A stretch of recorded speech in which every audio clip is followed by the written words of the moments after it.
64岁的小仙女看似平平无奇，背地里却有着120多个小男朋友。要想做到这一点，其实并不费劲，你只需要2年赚到27个亿即可。富婆名叫山边结子，出生于1955年的日本熊本县。年轻的她也是标准的柳叶弯眉樱桃口，谁见了她都乐意瞅。毫不夸张地说，她的桃花运打从上小学开始就不曾中断过。结子几乎都没机会自己背着书包去上课，就因为身边的舔狗太多了，背书包这档子事儿根本没理由让她亲力亲为。在颜值正义的光环下，结子很早就意识到自己并非常人，就连她的父母也每天都在惶恐，不知道这该死的美丽会不会给这个家带来不幸。为了防患于未然，结子刚从高中毕业，父母就将她嫁人了。这是结子人生中的第一个男人，在汽修厂工作。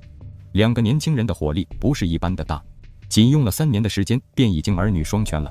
但结子却始终对这个被称作丈夫的男人爱不起来，倒也不是完全的不能爱，能爱，但只能爱一点点。所以空出来的那一大截爱意总要交由别的男人来填满，于是春色满园就关不住了。结子基本上一有机会便去外面广交天下豪杰，上赶着求彩的红星在你面前花枝乱颤。试问哪个干部能够经受得住这种考验？就这么这几年时间下来，熊本县的帽子生意都快被结子丈夫给包圆了。于是在结子30岁那年，2人的婚姻彻底告吹。结子父母真正担心的事情还是发生了。30岁的女人懂的都懂，而30岁的结子你最好不要懂。卸掉了婚姻的枷锁后，结子眼里就只剩下了2码事，一个是搞钱，一个是搞男人。但鉴于她搞到手的钱都是从男人腰包里掏出来的，所以说到底这其实就是一码事。结子的目标十分明确，谁有钱挣谁的。她辗转于当地的多家高尔夫球场寻找猎物，穿着打扮也是相当的清凉，该包的包，该露的露，仿佛唯恐撞不见那种又老又色又有钱的男人。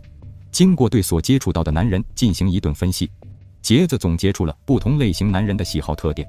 比方说那些上了年纪的大款就喜欢清纯的女生，结子便会各种脸红心跳加害羞，突出一个初恋感。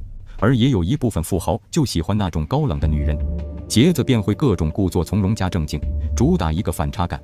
他会的可比你想的要多太多了，你不服都不行。光凭着自己总结出的这套方法论，结子就先后从10几位老板手里捞到了数千万日元的珠宝和豪车。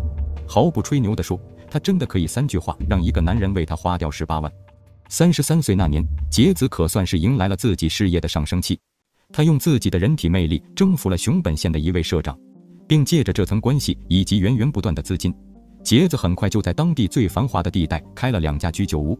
能够走到今天这一步，结子首先要感谢的就是社长。全身心的投入自然不必多说，但很快结子就发现，社长似乎越来越对自己无感了。偷偷摸摸一调查发现，人家果然是另结新欢了。新人胜旧人，现在轮到结子来做牛夫人了。他断然不肯甘心就此认命。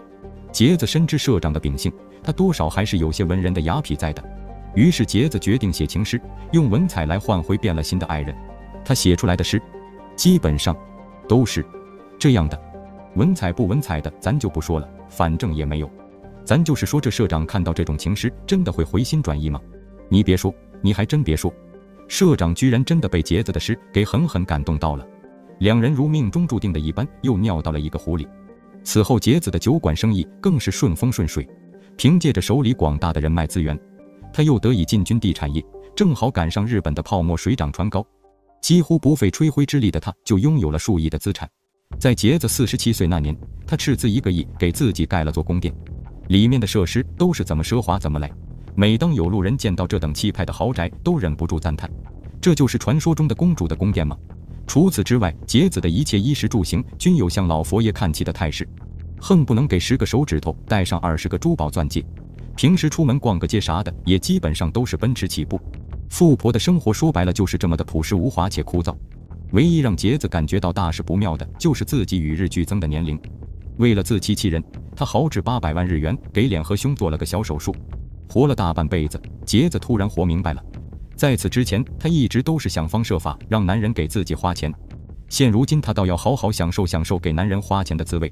于是牛郎店里的小哥哥就成为了结子的最爱。没有什么事比物化男性更能让富婆快乐的了。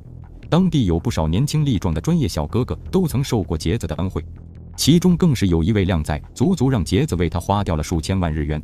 女人一旦潇洒起来，基本上就没男人什么事儿了。不用说也知道，照这样的节奏进行下去，杰子迟早要败光所有的身家。随着日本经济泡沫的一地稀碎，杰子名下的所有资产几乎都在一夜之间荡然无存。一番盘算下来，他反而还欠了银行1个多亿的债务。到了这种时候，就连一向对他关爱有加的社长也无能为力了。但生活总归还是要过，杰子接下来决定玩一票大的。在朋友的介绍下，他学会了一种新型的捞钱技术。这种骗术很简单，说出来你都能去做，但前提是要先做好吃牢饭的准备。杰子的套路是这样的，他假装自己是某大企业的代理人，向民间借贷。比方说你现在借给他100，1个月后他就还给你125。你借给他100万，1个月后他就敢保证还给你125万。如果真有这样能够快速用钱生钱的买卖，你干不干？明眼人都能看出这就是个庞氏骗局。刚开始你或许还能尝到一丁点的甜头，但在赌徒心理的作祟下，早晚有一天你会忍不住为了那更大的甜头豪赌上自己的一切。而杰子则什么事儿都不必做，每时每刻上赶着给他送钱的都已经排到了2里开外。通过不断的发展下线，杰子仅用了2年的时间就狂敛了27亿日元。按照他的尿性，这时候不飘是根本不可能的。光是日本的男人已经很难入他的法眼了。杰子开始玩起了跨国旅游，每到一处城市必然要去光顾当地的牛郎店。比方说在他60岁那年，就在菲律宾包下了一位靓仔，同时他还霸道地要求这位靓仔远离除他以外的一切女性生物。如果做得到，1个月12万人民币；如果做不到，啥也别说了，赶紧拍屁股走人吧。类似的专属男友，杰子便同时交往着好几十个。后来他在泰国遇到了一位肌肉小哥，春心萌动的杰子还要上赶着与人家结婚。咱也不知道一个年过花甲的老太太究竟是如何能够保持如此旺盛的需求的。好在杰子的庞氏骗局终于被日本警方戳破。当警方想要对他实施抓捕时，才发现这人一直都躲在海外，不敢回国。不得已，日本警方只好发布国际通缉令。最终于2017年4月份，正在泰国准备登机逃往下一站的杰子被抓了。随即他被引渡回了日本，最终杰子被法院判处了7年的有期徒刑。